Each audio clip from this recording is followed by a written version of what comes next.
committee are very interested in the ideas around accountability and scrutiny and whether you think that that is robust. Obviously, your organisation was set up by Parliament to uphold human rights and to make sure that policy meets human rights requirements. You'll have seen that last week the EHRC intervened in the wake of the Sandy Peggy NHS Fife case. But I note we've not heard from you on that case. We haven't heard from you on single-sex spaces. We haven't heard from you on toilets in schools. We haven't heard from you on intimate searches policy of the British Transport Police, Police Scotland's policies on sex and gender. We haven't heard from you across a range of those things at all. I would argue that women's human rights are very much affected by those issues.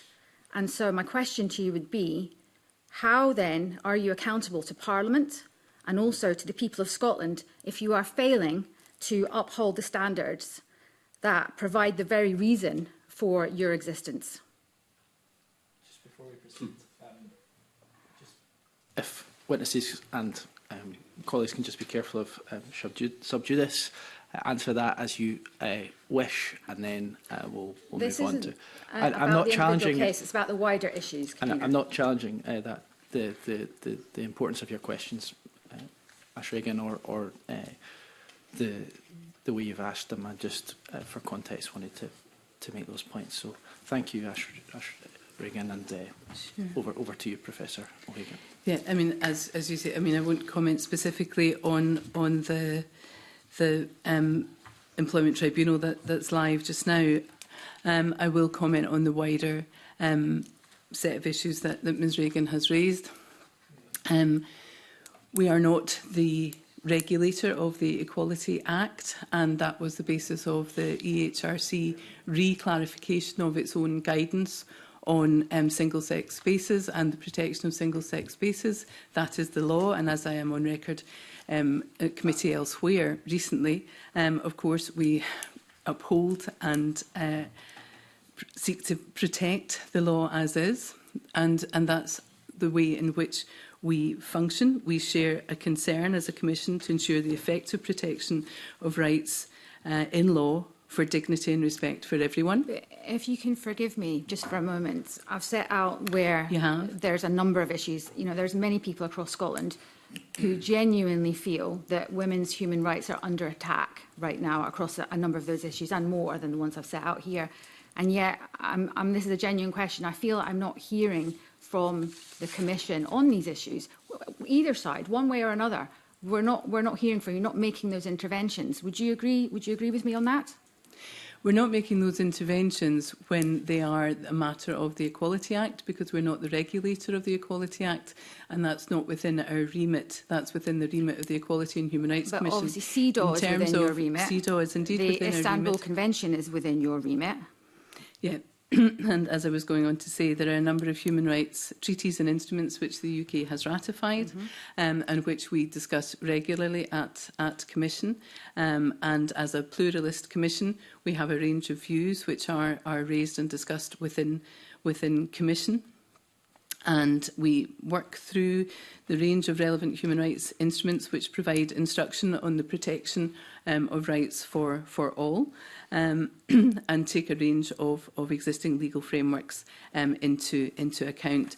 As the previous conversation about reactive and proactive pointed to, we've not been directly engaged by rights holders or public bodies in these questions, and therefore have not, beyond providing advice to the legislative process, which predates my time as chair.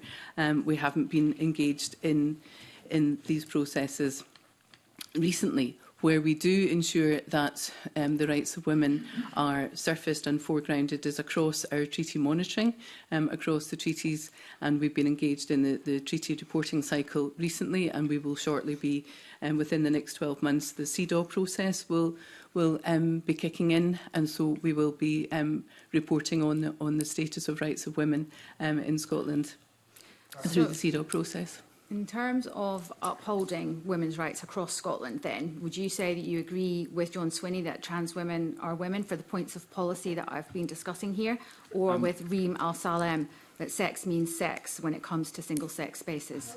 I'm conscious that we're straying into the remit of the Equalities Committee. I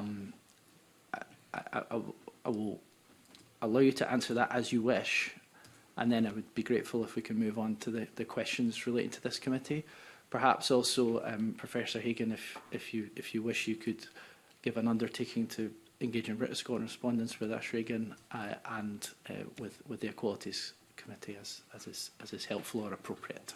I think that's a very helpful intervention there, Convener. We're very happy to pick up these issues in writing with this committee, with Ms Regan individually and indeed with the Equalities Committee. The question Ms Regan has asked is also before the Supreme Court at the moment in terms of definitions of women, and the Commission is very alert to waiting for that decision and the implications that may have for law and policy and duty bearers and the realisation of rights for women in Scotland. So we are very engaged in this matter.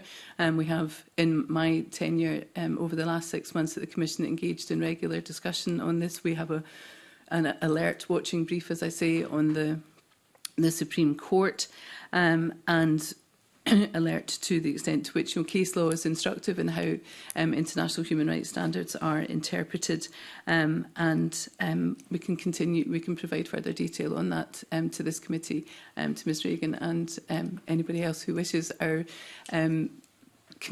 commission minutes are in the public domain, and that includes a series of special commission meetings in relation to the progression of the Supreme Court case, and we operate under a process of collective responsibility, as you would expect, through our governance structures, which was the initial point of Ms Regan's question, which was about accountability and scrutiny.